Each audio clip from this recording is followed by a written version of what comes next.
nós estamos vendo hoje, que é a paralisia cerebral.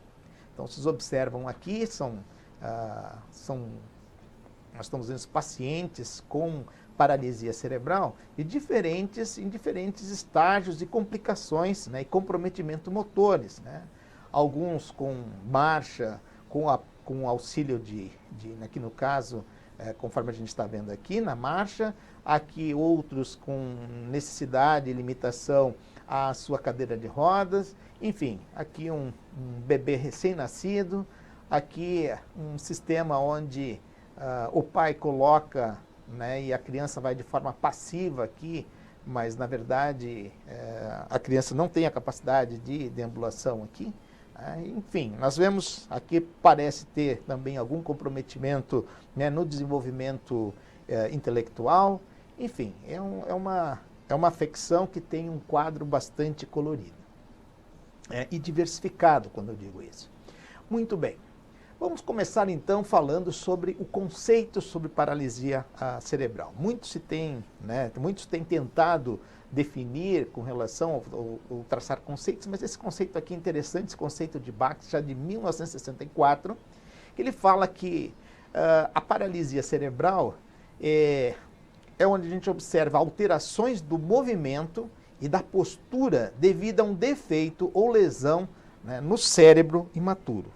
Então, isso acaba acontecendo, essa alteração, ainda dentro do processo de amadurecimento, né, desse cérebro. Isso pode acontecer desde da parte ainda pré-natal ou até o desenvolvimento do sistema nervoso central, que a gente vai observar que, segundo alguns autores, considera, né, até o período, né, final de mielinização, que seria em torno de 2 anos, e outros ainda consideram até os 7 anos.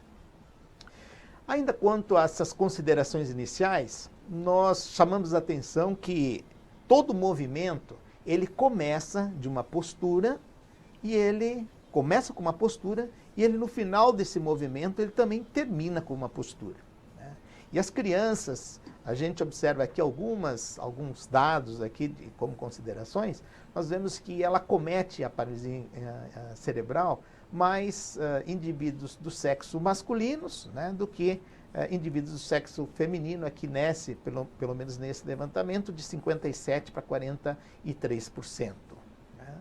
A maioria das crianças alcança a maturidade no desenvolvimento do sistema nervoso central, né, por volta de 6 a 7 anos, e alguns autores consideram como a paralisia onde, se o indivíduo tiver alguma afecção, né, que afete o movimento desse indivíduo até uma idade em torno de 2 a 3 anos de idade, que seria o período de maturação ou de mielinização. Então, dentro desse período é onde a gente depois também vai comentar com relação a como que a gente vai chegar a fazer o fechamento do diagnóstico, né? Porque o diagnóstico ele é um diagnóstico que ele é observado e ele é feito se analisando o desenvolvimento, né, comparando o desenvolvimento de um determinado bebê com a população geral, né, e o que se espera, quais são as expectativas que se espera que esse bebê faça o que ele tem em termos de desenvolvimento, de maturação, quando comparado, então, com a população normal. E aí, essas diferenças, né, é que vão mostrar que existe um comprometimento, então, no desenvolvimento desse sistema nervoso. Muito bem, a etiologia, na verdade, né, ela é apenas do ponto de vista didático, porque não existe uma etiologia fechada com relação à paralisia cerebral. Né? Por que aparece, na verdade, por que essa paralisia ela acaba acontecendo? Né? A gente não tem efetivamente uma causa específica, mas para efeitos, né, para que se faça uma consideração aqui, nós poderíamos colocar como causas pré-natais, causas natais e causas pós-natais. Mas lembre que sempre dentro de um período onde nós estamos com um sistema nervoso central em desenvolvimento, ainda imaturo. Então, nas causas pré-natais, nós podemos ter problemas, por exemplo, defeitos genéticos, nós podemos ter problemas ligados a infecções, né?